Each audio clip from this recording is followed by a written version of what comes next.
పెండియాల లక్ష్మీప్రియ ఈరోజు మనకు హన్మకొండకు సంబంధించి ఒక సెలబ్రిటీ. ఎందుకంటే ఒక రంగంలో ప్రవేశం, అభిరుచి పెంపొందించుకోవటం వేరు, ఆ తర్వాత ఒక అత్యున్నతమైన స్థానానికి చేరుకోవటం ఇంకా కష్టం.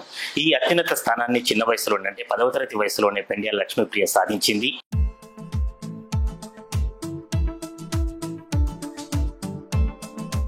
రెండు రోజుల క్రితమే న్యూఢిల్లీలో అటు భారత రాష్ట్రపతిచే బాల పురస్కారం అందుకుంది. ఆ తర్వాత ప్రధానమంత్రి గారిచే ప్రశంసలు పొందింది. దానికి అంతకుముందు ఒక నిత్య కృషి వెనక ఎంతో ఏళ్ళ తపస్సుంది. వారి గురువు గారి సాహచర్యం కావచ్చు, తల్లిదండ్రుల ప్రోత్సాహం కావచ్చు, కుటుంబ సభ్యుల సపోర్ట్ కావచ్చు, ఇవన్నీ ఉన్నాయి. మరి ఈ కఠోర శ్రమ వెనుక ఆమె సాధించిన విజయాలు కావచ్చు, ఇవాళ బాల పురస్కారం పొందడం వెనుక భవిష్యత్తులో ఆమె ఆలోచనలు ఏమిటి ఒకసారి లక్ష్మీప్రియని అడిగి తెలుసుకుందాం. Lakshmipriya, best of luck. First ఇప్పుడు బెస్ట్ ఆఫ్ లక్ చెప్పొద్దు, ఇంకా ఎందుకంటే భవిష్యత్తు కోసం చెప్తున్నాం.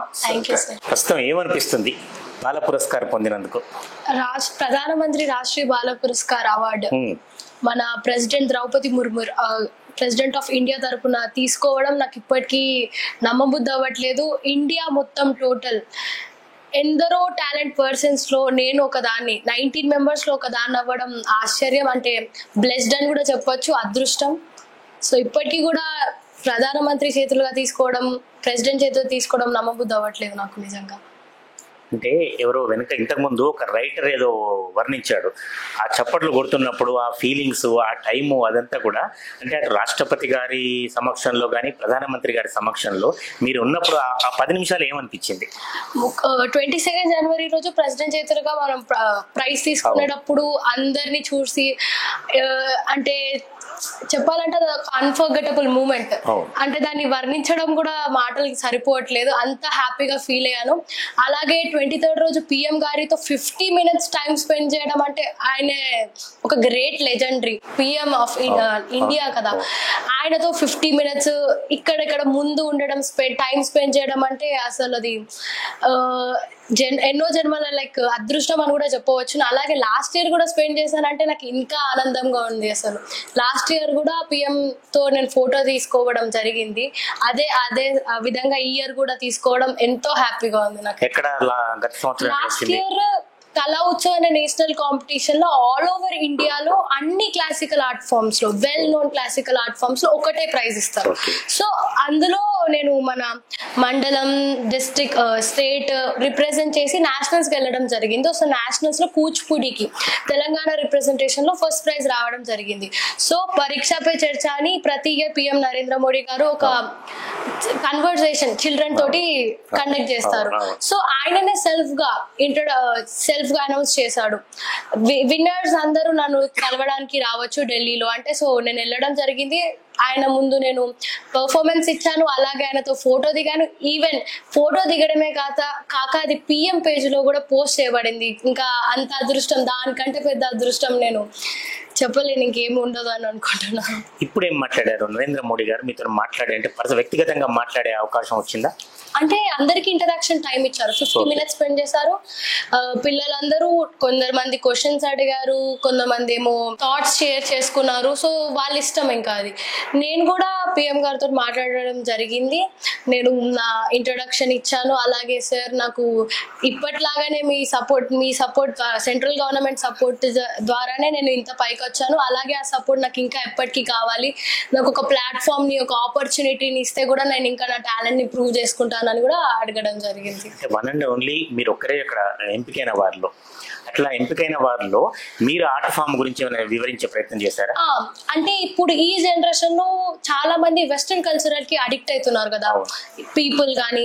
సో నేను ఏం చెప్పానంటే, మన డాన్స్ ఇది ఒక like social revolutionary movement create చేసింది హిస్టరీలో. మన హిందూ కల్చర్ ఇది, సనాతన ధర్మ. చెప్పాలంటే డాన్స్ పంచమం వేద, 5th వేద. సో దీన్ని నేను నేర్చుకునడం జరిగింది. సో నేను దీని ద్వారా పీపుల్ ని ఇన్ఫ్లుయెన్స్ చేసి మన కల్చరల్ వాల్యూ, దాని ఎసెన్స్ ని చెప్పి వాళ్ళని ఇన్ఫ్లుయెన్స్ చేయాలనుకుంటారు. ఎందుకంటే చాలా మంది దాదాపు ఈ జనరేషన్ లో అందరూ వెస్టర్న్ కల్చరల్ కి అడిక్ట్ అవుతున్నారు. సో మన కల్చర్ ని మనం వాళ్ళందరికీ మోటివేట్ చేసి ఇన్ఫ్లుయెన్స్ చేయాలనుకుంటున్నాను నేను డాన్స్ ద్వారా. ఓకే, అంటే ఇప్పుడు మీ వరుసలో కూర్చున్న వాళ్ళు, మీ గురుగారు కావచ్చు, మీ తల్లిదండ్రులు, కుటుంబ సభ్యులంతా ఉన్నారు. ఖచ్చితంగా ఈరోజు న్యూఢిల్లీకి వెళ్ళాలంటే ఈ ప్లాట్ఫామ్ వరకు మీరు ఎట్లా ప్రయాణించారు? మీకు ఏమనిపించింది? కొన్ని సంవత్సరాల ఈ తపస్సు వెనుక వాళ్ళ శ్రమ ఎలా ఉంది? ముందుగా చెప్పాలంటే నేను డాన్స్ గురు శ్రీ బొంపేలు సుధీర్ రావు గారి దగ్గర స్టార్ట్ చేశాను. నేను 3rd క్లాస్లో ఉన్నాను. 7 years అవుతుంది ఇప్పుడు నేను కూచిపూడి నృత్యాన్ని నేర్చుకొని బట్టి. కానీ ముఖ్యంగా కరోనా టైంలో అప్పుడు క్వారంటైన్ అయ్యే వరకు నేను స్కూల్కి వెళ్ళకుండా చాలా టైం సార్ నేను డాన్స్ మీద స్పెండ్ చేయడం జరిగింది. సో అప్పుడు నాకు సార్ నాకు నేర్పించే విధానం కానీ ఒక్కొక్క ఎక్స్ప్లెయిన్ చేసే విధానం ద్వారా నాకు ఇంకా ఇంట్రెస్ట్ పెరిగింది డాన్స్ మీద. దాని డెప్త్ని ఇంకా నేను నేర్చుకోవాలని కానీ ఇంట్రెస్ట్ అనేది సార్ నాకు పెంచేలా టీచ్ చేశారు అన్నట్టు. అండ్ ఎంతో బాగా ఎక్స్పీరియన్స్ని మా మీద లైక్ ట్రై చేసి ఇంకా వెరైటీగా క్రియేట్ చేసి చేయడం వల్ల నాకు ఇంకా ఇంట్రెస్ట్ పెరిగింది. సో అలా నేను డాన్స్ని ఇంకా కంటిన్యూ చేయాలనే ఇంట్రెస్ట్ పెంచుకున్నాను. అలాగే మా పేరెంట్స్ నా టాలెంట్ని రికగ్నైజ్ చేసి కూడా సపోర్ట్ చేస్తున్నారు. సో దాని ద్వారా నేను ఈ రాష్ట్రీయ బాల పురస్కార్ అవార్డుకి నామినేషన్ ఇచ్చాను. ఈ అవార్డు రావడం కేవలం మా పేరెంట్స్, గురువు గారి వల్ల అని తప్పకుండా చెప్పొచ్చు. వాళ్ళు లేకుండా నేను అసలు ఈవెన్ ఏం చేయలేను కూడా. ఎందుకంటే వాళ్ళ సపోర్ట్ కానీ ఎంకరేజ్మెంట్ కానీ ఎప్పటికీ నాతో ఉండాలని కోరుకుంటున్నాను. మీకు ఇంకా అంటే ఏ ప్రోగ్రాంలలో అవార్డులు వచ్చాయి? ఏ రాష్ట్రాల్లో ప్రదర్శనలు ఇచ్చారు ఎక్కువగా? నేను ఇండియాలో మధ్యప్రదేశ్ భోపాల్కి వెళ్ళాను, చెన్నైకి వెళ్ళాను, లాస్ట్ ఇయర్ ఢిల్లీకి వెళ్ళాను, ఛత్తీస్గఢ్, చాలా స్టేట్స్కి తిరిగాను.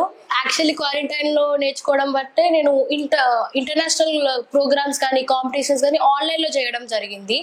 ఈవెన్ మలేషియా కాంపిటీషన్స్కి అలా చేశాను. లాస్ట్ ఇయర్ ఢిల్లీకి కూడా వెళ్ళాను. బాగా పర్ఫెక్ట్ అంటే బెస్ట్ కాంపిటీషన్స్ నేను ఇప్పటికి ఇచ్చిందంటే కళా ఉత్సవ్ నేషనల్ కాంపిటీషన్ అని చెప్పవచ్చు. ఎందుకంటే అది సెంట్రల్ గవర్నమెంట్ ఆఫ్ ఇండియా నుంచి ఆర్గనైజ్ చేయబడింది. అలాగే నేను 6th క్లాస్లో నా first competition inter school competition molecule pest అని క్యాథలిక్ మైనారిటీ ఇన్స్టిట్యూషన్ స్కూల్స్ అన్ని ఆల్ ఓవర్ ఇండియాలో ఎన్ని ఉన్నాయో అన్ని అనేది ఒక అసెంబ్లీలో కాంపిటీషన్స్ జరుగుతాయి. సో అందులో కూడా నేను కూచిపూడిలో ఫస్ట్ ప్రైజ్ తెచ్చుకున్నాను. అది కూడా ఒక పెద్ద అచీవ్మెంట్ అని చెప్పొచ్చును. దాని ద్వారా నా స్కూల్ వాళ్ళు నా టాలెంట్ని రికగ్నైజ్ చేసి 6th క్లాస్ నుంచి నాకు ఫ్రీ ఎడ్యుకేషన్ కూడా ఇస్తున్నారు. ఈవెన్ మళ్ళీ సెంట్రల్ గవర్నమెంట్ ఆఫ్ ఇండియా నుంచి నాకు CCRT స్కాలర్షిప్ కూడా వస్తుంది. సో ఇవి చాలా అచీవ్మెంట్స్. అలాగే నేను ఆర్ట్ బుక్ ఆఫ్ వరల్డ్ రికార్డ్స్లో బెస్ట్ కూచిపూడి డాన్సర్గా కూడా లైక్ వాట్ అప్రిషియేషన్స్ పొందాను. అలాగే నేను చాలా కాంపిటీషన్స్ చేశాను. తిరుపతిలో చేశాను, ఈవెన్ హైదరాబాద్ రవీంద్ర భారతిలో చాలా ప్రోగ్రామ్స్ ఇచ్చాను, భోపాల్లో చేశాను. వీటన్నిటి నాకు ఆశ్చర్యం ఏంటంటే దాదాపు ఒక 50 స్కాలర్షిప్లు పొందారట మీరు ఆల్రెడీ. నిజమేనా? మా సద్గురు శ్రీ శివానంద నృత్యమాల డాన్స్ స్కూల్లో సార్ తరపున ఇప్పటికీ 40 పైన స్కాలర్షిప్స్ సార్ చేయబట్టి స్టూడెంట్స్ కి పొందినాయి. అలాగే సీనియర్ స్కాలర్షిప్స్ కూడా 12 పైన ఉన్నాయి. జూనియర్ ఫెలోషిప్స్ కానీ సీనియర్ అవన్నీ సార్ మా ఇన్స్టిట్యూషన్ సద్గురు శ్రీ శివానంద నృత్యమాల స్టూడెంట్స్ అందరూ ఇప్పటికీ 50 స్కాలర్షిప్స్ పైన వచ్చాయి అన్నట్టు. మీకు శాస్త్రీయ నృత్యానికి సంబంధించి కూచిపూడికి సంబంధించి మీకు ఏ ఐటమ్ ఎక్కువగా ఇష్టం? ఏ ఐటమ్ అంటే భామా కలపం. ఎందుకంటే అదొక ఛాలెంజింగ్ ఐటమ్ నాకు. సార్ ఎప్పటికీ అంటూ ఉంటారు 18 years పైన పరిపక్వత తెలిసిన వ్యక్తులు చేసే. ఈవెన్ మా సార్ ని కూడా చూసి అది డాక్యుమెంటేషన్ లో చూసి నేను షాక్ అయినా సార్ ఎంత బాగా చేశారు అని. సో ఆ ఐటమ్ ఆ క్యారెక్టర్ సత్యభామ అనేది నాకు చాలా స్పెషల్ అన్నట్టు. దానికి నేను ఎంతో టైం స్పెండ్ చేశాను. ఈవెన్ డాన్స్ అది స్పెండ్ చేసేటప్పుడు సార్ అని తిట్టడం కూడా జరిగింది, ఎక్స్ప్రెషన్స్ సరిగా చేయక. బట్ తిట్టినప్పటికీ ఇంకా బాగా ట్రై చేసి చాలా బాగా ట్రై చేసి ఒక్కొక్క ఎక్స్ప్రెషన్ ని ఈ విధంగా ఎంతో బాగా ట్రై చేసి సార్ కి సాటిస్ఫాక్షన్ అయ్యేదాకా ప్రాక్టీస్ చేశాను. సో ఆ క్యారెక్టర్ అనేది సమ్వాట్ డిఫరెంట్ నాకు. తర్వాత చాలా మంది కాలేజీకి వెళ్ళిన తర్వాత లేదా వేరే ప్రొఫెషన్ లో పడి మీరు బాగా చదువుతున్నప్పటికీ కూడా ఈ డాన్స్ ఇంత గొప్పగా ఉన్నా ఇప్పుడు మీరు ఒక న్యూఢిల్లీ స్థాయికి వరకు వెళ్ళి ఒక మంచి అవార్డు కూడా తీసుకున్నారు. చాలా గొప్ప అవార్డు, మంచిగా గొప్ప అవార్డు. తర్వాత దీనికి ఎట్లా నెక్స్ట్ అంటే మీ ఆలోచన ఎట్లా ఉంది ఈ రంగానికి సంబంధించి? డాన్స్ ని నేను ఇప్పుడు డాన్స్ ని నా టాలెంట్ ని ప్రూవ్ చేసుకోవాలంటే నాకు ఒక గ్రేట్ ప్లాట్ఫామ్ దొరకాలి. సో ఆ ప్లాట్ఫామ్ దొరికినప్పుడు నేను మన డాన్స్ ని జనరేషన్స్ కి త్రూ ద జనరేషన్స్ ఇంకా కంటిన్యూ చేయాలనుకుంటున్నాను. The value of dance, Kuchipudi అంటేనే గ్రేస్ఫుల్. ఆ గ్రేస్ఫుల్ దానికి ఒక యూనిక్ బ్యూటీ ఉంది. సో ఆ యూనిక్ బ్యూటీని కూచిపూడి అన్ని ఆర్ట్ ఫామ్స్ కి ఈక్వల్ గా క్రియేట్ చేసినట్టు దాన్ని లైక్ వాట్ ఎక్కువగా ప్రూవ్ చేయాలని. ఇప్పటికీ కళా ఉత్సవ్ నేషనల్ కాంపిటీషన్ లో కూచిపూడికి ఫస్ట్ రావడమే నాకు చాలా ఆనందంగా ఉంది. సో అలాగే కూచిపూడి దాని బ్యూటీని ఇండియా మొత్తమే కాకుండా ఆల్ ఓవర్ వరల్డ్ దాని ఎసెన్స్ ని తెలపాలనుకుంటున్నాను. ఎందుకంటే కూచిపూడికి భరతనాట్యంకి కానీ వేరే డాన్సెస్ కి కొంచెం డిఫరెన్స్ ఉంది. ఏంటంటే వాచిక అభినయం. వేరే డాన్స్ భరతనాట్యం సపోజ్ ఎగ్జాంపుల్ తీసుకుంటే భరతనాట్యంలో పాట అనేది లిప్ సింక్ మూవ్మెంట్ అనేది ఉండదు. బట్ వేరే కూచిపూడి మనకు వాచిక అభినయం కానీ నాటకత్వం కానీ ఒక క్యారెక్టర్ ని అందులో లివ్ చేసి ఆ క్యారెక్టర్ ని డాన్సే కాకుండా ఆ క్యారెక్టర్ లో లివ్ చేసి ప్రెజెంటేషన్ ఇచ్చే దాని బ్యూటీ ఎసెన్స్ వేరే ఉంటుంది. సో అది అంత వరల్డ్ కి స్ప్రెడ్ చేసి లైక్ దాని వాల్యూని చెప్పాలనుకుంటున్నాను. కానీ దానికి నాకు ఒక కరెక్ట్ ప్లాట్ఫామ్ దొరకాలి. సో అది సెంట్రల్ గవర్నమెంట్ నుంచి కానీ స్టేట్ గవర్నమెంట్ నుంచి కానీ నాకు ఒక ఆపర్చునిటీని క్రియేట్ చేస్తే నేను పక్కా ప్రూవ్ చేసుకోవాలనుకుంటున్నాను. ఇప్పుడు పేరెంట్స్ సపోర్ట్ తోని మీరు ఇంట్లోనే ఒక స్టూడియో కావచ్చు, దానికి ఒక ప్లాట్ఫామ్ నిర్మించుకున్నారు. ఇప్పుడు మీరు అనుకుంటున్న లక్ష్యాలను ఇప్పుడు కొత్తగా వచ్చిన డిజిటల్ ప్లాట్ఫామ్ ద్వారా ఇంకేదన్నా అంటే కొత్త ఆలోచనలు చేసే అవకాశం ఉందా? మీకు ఆలోచనలు ఉన్నాయా? ఇప్పుడు నేను క్వారంటైన్ టైంలో కాబట్టి వేరే అంటే ఎక్కడికి వెళ్ళలేదు కాబట్టి ఇంట్లోనే సెల్ఫ్ స్టూడియో డాడీ బాగా హెల్ప్ చేశారు. ఈవెన్ ఎడిటింగ్ నేర్చుకున్నాను. ఫోటోగ్రాఫర్స్ వాళ్ళ మీద డిపెండ్ అవ్వకుండా మేమే ఎలా క్రియేట్ చేసుకోవాలో బాగా నేర్చుకున్నాము. ఈవెన్ మేము విశ్వనాథ అమృతం కి ట్రిబ్యూట్ ఇస్తూ అందెల రవలి అని విశ్వనాథ్ కళా తపస్వి విశ్వనాథ్ గారికి ట్రిబ్యూట్ ఇస్తూ అందెల రవలి అని భానుప్రియ గారు చేసిన పాటను కూడా రికార్డ్ చేసి యూట్యూబ్ లో పోస్ట్ చేయడం జరిగింది. చాలా ఇంకా చేయాలనుకుంటున్నాను. ట్రిబ్యూట్స్ ఇవ్వడం కానీ మన సినిమా సాంగ్స్ విశ్వనాథ అమృతం శోభానాయుడు గారిది కూడా నేను ఎప్పటి వల్ల కాదురా అనే ఒక జావలి తన ఓన్లీ ఒక సాంగ్, అది సినిమా సాంగ్ లో తనది ఒకటే అది ఫిలిం చేయడం జరిగింది. అది నేను శోభానాయుడు గారిని ఇన్స్పిరేషన్ తీసుకొని అది నాకు ఒక ఛాలెంజింగ్ ఐటమ్ అనే చెప్పవచ్చును. అందరూ ఆ ఐటమ్ ని రిజెక్ట్ చేసి వద్దు అని అనుకున్నా. బట్ సార్ నన్ను మోటివేట్ చేసి చాలా టైం స్పెండ్ చేసి ఆ ఐటమ్ నాకు బాగా నేర్పించారు. చెప్పాలంటే అది నా ఫేవరెట్ ఐటమ్. సో జావలింగ్ నేర్చుకొని నేను శోభానాయుడు గారికి ట్రిబ్యూట్ కూడా ఇవ్వడం జరిగింది. మీరు న్యూఢిల్లీలో చాలా మందితో ఇంటరాక్ట్ అయ్యే అవకాశం ఉంది. పెద్దవాళ్ళు కాకుండా మీకు కూడా అంటే ఆర్ట్ ఫామ్ సంబంధించిన వాళ్ళు కావచ్చు, వేరు ఫీల్డ్ సంబంధించిన వాళ్ళని గమనించినప్పుడు తేడా ఏమైనా గమనించారా లేదా కొత్త ఆలోచనలు వచ్చాయా మీకు? చెప్పాలంటే ఆర్ట్స్ అండ్ కల్చర్ డాన్సర్ కి నాకు ఒక్కదానికే 19 లో ఒక్కదానికే వచ్చింది. సో వాళ్ళందరూ నాతో పోలిస్తే కంప్లీట్లీ డిఫరెంట్. ముఖ్యంగా బ్రేవరీ అవార్డ్ లో ఒక ఆయనే మాత్రం హీ సాక్రిఫైస్డ్ హిస్ లైఫ్ అన్నట్టు వాళ్ళ కజిన్స్ ని సేవ్ చేయాలని. వాళ్ళతో పోల్చుకుంటే అంటే నా డాన్స్ అంటే నాకు ఇంత బాగా మంది ఉన్నారా, ఈ అవార్డ్ కి ఇంత వాల్యూ ఉందా, వాళ్ళతో నా అవార్డ్ ని షేర్ చేసుకోవడం చెప్పాలంటే నాకు ఎంతో హ్యాపీగా ఉంది. వాళ్ళ ముందు ఒక ఆమె even dumb and badminton player తను ఒలింపిక్స్ ని మన వరల్డ్ ని ఈ కంట్రీని రిప్రజెంట్ చేసి వరల్డ్ లో కూడా చేసింది. అంత డమ్ అండ్ డెఫ్ అయి కూడా వాళ్ళు అంత ప్రూవ్ చేసుకుంటున్నారు. లైక్ మనకి వాళ్ళకి ఎంత కంపారిటివ్ డిఫరెంట్. ఒక ఆమె అయితే మొత్తంగా ఫిజికల్లీ తను వీల్ చైర్ లోనే ఉంటుంది, బట్ ఆమె పెయింటింగ్స్ చేస్తుందంట. వాళ్ళని చూసాక మనం ఇంకా ఎంత అనే ఒక ఆలోచన, మనం మొత్తం పర్ఫెక్ట్ ఈవెన్ దో వాళ్ళ అంత లైక్ డిసేబుల్డ్ కానీ మెంటలీ ఛాలెంజ్డ్ కానీ డమ్ అండ్ డెఫ్ కానీ వాళ్ళే అంత క్రియేట్ చేశారు, ఇంకా మనం ఎంత క్రియేట్ చేయాలి అని మోటివేషన్ తీసుకున్నాను నేను. వాళ్ళకి అంత సాధ్యమైనప్పుడు మనం ఇంకా చేయాలి, కృషి చేయాలి అని ఒక మోటివేషన్ గా అనుకున్నాను. వాళ్ళ డిఫరెంట్ ఆస్పెక్ట్స్ ని కూడా నేను షేర్ చేసుకున్నాను. వాళ్ళకి ఎంత కాన్ఫిడెంట్ అంటే ఈవెన్ డమ్ అండ్ డఫ్ కానీ మెంటల్ వాళ్ళు చాలా కాన్ఫిడెంట్, వాళ్ళలోని కాన్ఫిడెంట్ నాకు 1% ఉన్నా ఇంకా బాగా చేయొచ్చు అని కూడా మోటివేషన్ తీసుకున్నాను అన్నట్టు నేను. చివరిగా చెప్పండి, పెండియాల లక్ష్మీప్రియ అనే మంచి నర్తకికి ఒక మంచి గురువు దొరికారు, తల్లిదండ్రులు కుటుంబ సభ్యులు సపోర్ట్ ఉంది, మీకు ఇంకా బాగా సాధించాలి. కానీ వాస్తవం ఏమిటంటే ఈ ఎడ్యుకేషన్ ఫీల్డ్లో అది చాలా మంది కుదరటం లేదు. ఇప్పుడు మీ స్కూల్లో కానీ మీకు పరిచయం ఉన్న వ్యక్తులతో కానీ వాళ్లకు ఆ ఇన్స్పిరేషన్ రావటం లేదు. ఇంకా మీకేమనిపిస్తుంది? మీ ఆలోచనలు ఏమిటి? భవిష్యత్ ఆశయం ఏమిటి? చెప్పాలంటే ఎడ్యుకేషన్ అనేది ఈ జనరేషన్లో పక్కా ఎసెన్షియల్. ఎందుకంటే ఎడ్యుకేషన్ పీపుల్కి ఉండే రెస్పెక్ట్ వేరే ఎవరికి ఉండదు, దట్స్ డిఫరెంట్. సో నేను ఈ జనరేషన్ పీపుల్కి ఏం చెప్పాలనుకుంటున్నానంటే చదవడం లైక్ ఇది కామన్ ఎసెన్షియల్.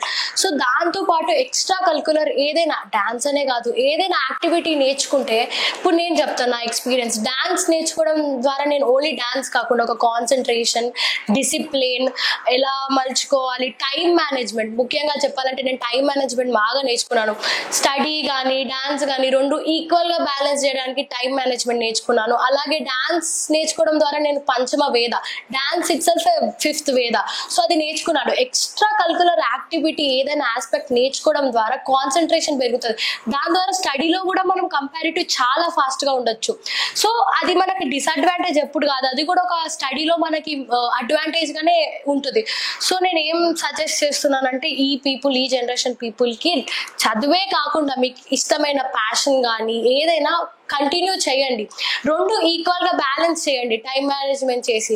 మా గురువు గారు కూడా ఇప్పటికీ డాన్స్లోనే కాకుండా చదువులో కూడా నాకు సపోర్ట్ చేస్తూ ఉంటారు. ఇందులో ఎంత ఈక్వల్గా సపోర్ట్ చేశారో అందులో కూడా అంత ఈక్వల్గా సపోర్ట్ చేశారు. మా డాడీ కూడా ఒక మైండ్ సెట్ క్రియేట్ చేశారు, నువ్వు డాన్స్ ఎంత ప్రయారిటీగా నేర్చుకుంటావో స్టడీ కూడా అంతే ప్రయారిటీగా ఉండాలి, రెండు ఈక్వల్గా బ్యాలెన్స్ చేసినప్పుడే నీ అచీవ్మెంట్స్ కానీ సక్సెస్ కానీ అది ఇంకా డిఫరెంట్ ఉంటుంది. సో ఈ జనరేషన్ వాళ్ళు అర్థం చేసుకోవాలంటే చదువుతో పాటు ఒక ఆస్పెక్ట్ నేర్చుకోండి, దాని ద్వారా మీకు చాలా అడ్వాంటేజెస్ ఉంటాయి. చెప్పాలంటే డాన్స్ ద్వారా నేను చాలా నేర్చుకున్నాను. డాన్సే కాకుండా హిస్టరీ నేర్చుకున్నాను, మన హిందూ మతాలు, హిందూ కల్చర్, సనాతన ధర్మ, వాటికంటే మనకి ఇంకా చెప్పాలంటే డాన్స్ ఈజ్ అ మోక్షం, becoming a part of God. దానికంటే నాకు ఇంకా ఏం కావాలి ఈ లైఫ్ కి? ఒక థింకింగ్ ఉందా, ఇక్కడ ఫలానా దగ్గర నేను ప్రోగ్రామ్ ఇవ్వాలి, ఫలానా వాళ్ళ ముందు ఇవ్వాలి, లేదా ఈ ఆర్ట్ ఫామ్ లో ఇది చెయ్యాలి అనే ఒక ఆలోచన ఉందా? యాక్చువల్లీ ఉందండి. మనకి India central government of India నుంచి ఒక పెద్ద ఫెస్టివల్స్ అనేది ఆర్గనైజ్ చేయబడుతుంది. ఎలా అంటే ఖజురాహో ఫెస్టివల్స్ కానీ, కోనార్క్ ఫెస్టివల్స్ కానీ, తంజావూర్ ఫెస్టివల్స్ కానీ. సో వాటి ద్వారా చిదంబరం ఫెస్టివల్స్ కూడా కానీ, సో వాటి ద్వారా నేను అందరినీ ఇన్ఫ్లుయెన్స్ చేయాలనుకుంటున్నాను. మన డాన్స్ కల్చర్ని, కూచిపూడిని బయట రిప్రజెంట్ చేసి డాన్స్ చేయాలనుకుంటున్నాను. సో ఆ ప్లాట్ఫామ్ దొరికితే నా టాలెంట్ ని నేను పక్కా ప్రూవ్ చేసుకుంటున్నాను. గురు శ్రీమతి దీపికా రెడ్డి మేడం ని ఇన్స్పిరేషన్ తీసుకొని నా డాన్స్ జర్నీని కంటిన్యూ చేయడం చాలా గర్వంగా ఉంది. తన సపోర్ట్ కానీ, బ్లెస్సింగ్స్ కానీ ఎంతో నా మీద చాలా అన్వేవరింగ్ సపోర్ట్ నాతో ఎప్పటికి ఉండాలని కూడా కోరుకుంటున్నాను.